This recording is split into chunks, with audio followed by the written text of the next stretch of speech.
Hi dear student, मैं आपकी Gauri ma'am Gauri steno word में आप सभी का स्वागत करती हूँ। मैं इस प्लेटफॉर्म पर हिंदी इंग्लिश डिक्टेशन की स्पीड प्रैक्टिस क्रमवार तरीके से करा रही हूँ, जो आपके सभी स्टेनो एग्ज़ाम के लिए बहुत ही महत्वपूर्ण है।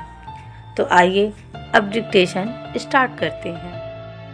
अनुपम एक्सरसाइज 12 स्टार्ट।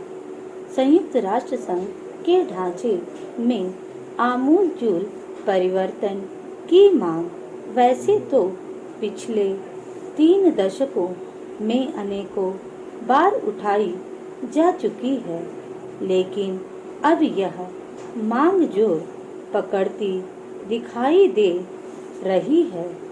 कई देशों के राजदूतों तथा भारतीय नेताओं ने इस संगठन के ढांचे को अधिक प्रजातांत्रिक बनाने तथा सुरक्षा परिषद के मुकाबले संयुक्त राष्ट्र महासभा को अधिक अधिकार सौंपे जाने पर बल दिया है।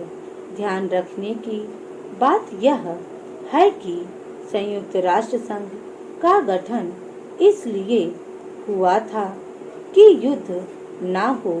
इसके पहले लीग ऑफ नेशंस संगठन था, जो इस उद्देश्य में विफल हो चुका था।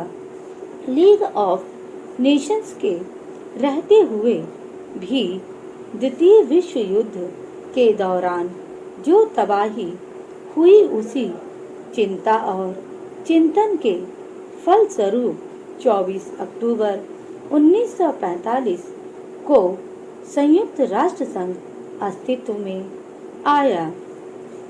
इसके चार्टर में पहला उद्देश्य यही घोषित हुआ कि अंतर्राष्ट्रीय शांति और सुरक्षा बरकरार रखी जाए। संगठन में सुरक्षा परिषद को केंद्रीय महत्व दिया गया। उसमें मूलतः 5 स्थायी सदस्यों की व्यवस्था की गई। 5 स्थायी सदस्यों अमेरिका, सोवियत संघ, ब्रिटेन, फ्रांस और चीन को वीटो पावर निषेधाधिकार से संपन्न किया गया, ताकि फिर किसी विश्व युद्ध की पुनरावृत्ति नहीं हो। लेकिन यह विशेष व्यवस्था ही गहरे मतभेदों का कारण बन गई। प्रारंभ में अमेरिका ने चीन को स्थायी सदस्य मानने के बजाय फार्मोसा को चीन मानकर उसे सुरक्षा परिषद में बिठाए रखा। 25 अक्टूबर सन 1971 में जाकर चीन को वास्तविक प्रतिनिधि की होने की मान्यता दी गई। इसके पूर्व भी सुरक्षा परिषद के ढांचे को बदलने की मांग बराबर उठती रही थी। इसीलिए सन 1965 में सुरक्षा परिषद के अस्थायी सदस्यों की संख्या 6 से बढ़ाकर 10 करनी पड़ी थी। फिर भी जो असंतोष था वह कम नहीं हुआ। वस्तुतः संयुक्त राष्ट्र संघ में सुरक्षा परिषद के स्थायी सदस्यों को वीटो पावर और परिषद की केंद्रीय भूमिका को लेकर सदस्य देशों को मुख्यतः 2 शिकायतें रही हैं। पहली यह कि परिषद में वीटो पावर के जरिए द्वितीय विश्व युद्ध के 4 विजेता देशों सोवियत संघ, अमेरिका, ब्रिटेन और फ्रांस ने अपना वर्चस्व बना रखा है।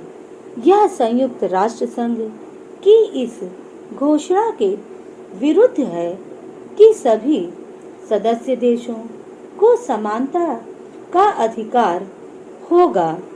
वीटो पावर निषेधाधिकार वस्तुतः विशेषाधिकार है।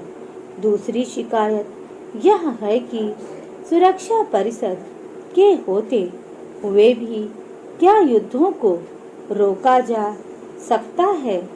यह सही है कि राष्ट्र संघ के अस्तित्व में आने के बाद कोई ऐसा विश्व युद्ध नहीं हुआ जिसमें महाशक्तियां या बड़े देश प्रत्यक्ष रूप से आमने सामने खड़े हुए हों, लेकिन विश्व भर में युद्ध तो होते ही रहे। वियतनाम युद्ध लंबा खिंचा ही। भारत पाकिस्तान के बीच 3 युद्ध हुए।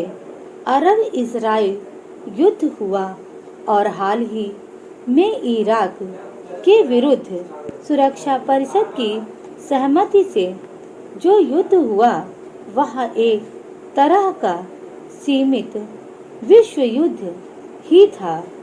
इस युद्ध से यह बात भी सामने आई कि अगर सुरक्षा परिषद के 5 स्थायी सदस्य एकजुट हो जाएं, तो किसी भी दूसरे देश को रौंद सकते हैं और युद्ध को जायज भी ठहरा सकते हैं।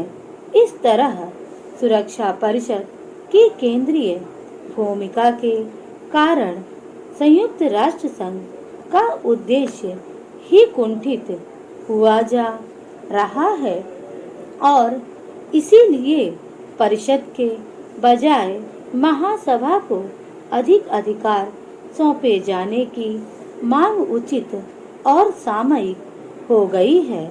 स्टॉप।